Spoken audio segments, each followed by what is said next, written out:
ഇന്ന് റാഗി വെച്ചൊരു പുഡിങ് ഉണ്ടാക്കാം. റാഗി പുഡിങ്. അതിനുവേണ്ടി ഇത് 4 ഗ്ലാസ് പാലുണ്ട്. ഇത് പശുവും പാലിന് പകരം തേങ്ങാപ്പാൽ ചേർത്താലും മതി. അതിലേക്ക് 1.5 കപ്പ് റാഗിപ്പൊടി. ഇത് 3/4 കപ്പ് ശർക്കര. ഇത് അഴുക്കൊന്നും ഇല്ലാത്ത ശർക്കരയാണ്. അഴുക്കൊക്കെ ഉള്ള ശർക്കരയാണെങ്കിൽ അതൊരു 1/2 ഗ്ലാസ് വെള്ളം ഒഴിച്ചൊന്ന് ഉരുക്കി അരിച്ചെടുക്കാം. ഇത് അതിലേക്കിടാം.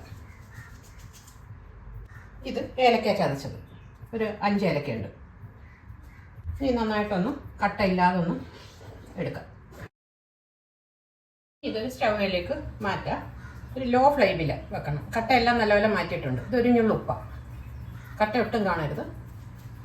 ലോ ഫ്ലെയിമിൽ വെച്ച് ഇളക്കി കൊടുക്കാം.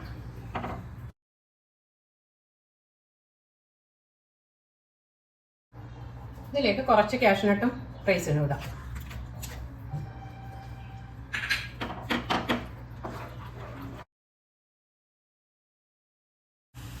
ഒരു ടേബിൾ സ്പൂൺ ബട്ടർ ചേർക്കാം ഇതിൽ.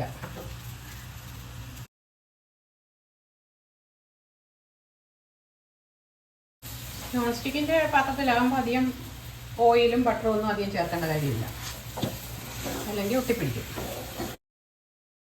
ഇപ്പം വെച്ചിട്ട് 20 മിനിറ്റായി. ഒത്തിരി നല്ലപോലെ മൂക്കണമെങ്കിൽ കുറച്ച് നേരം അവിടെ വെക്കണം. ഇത് ഇങ്ങനെ എടുക്കാം, അല്ല ഇതിന് മുമ്പായാലും ഒത്തിരി മൂക്കാതെ എടുക്കാം. ഇനി ഇത് ഓഫാക്കാം. ഓഫാക്കിയിട്ട് എണ്ണ തടകി ഒരു പാത്രത്തിലോട്ട് ഇട്ട് വെക്കാം.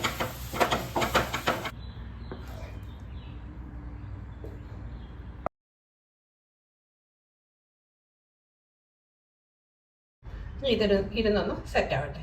ഇത് സെറ്റായിട്ടുണ്ട്. ഈ ഒരു പാത്രത്തിലേക്ക് ഇത് മാറ്റാം.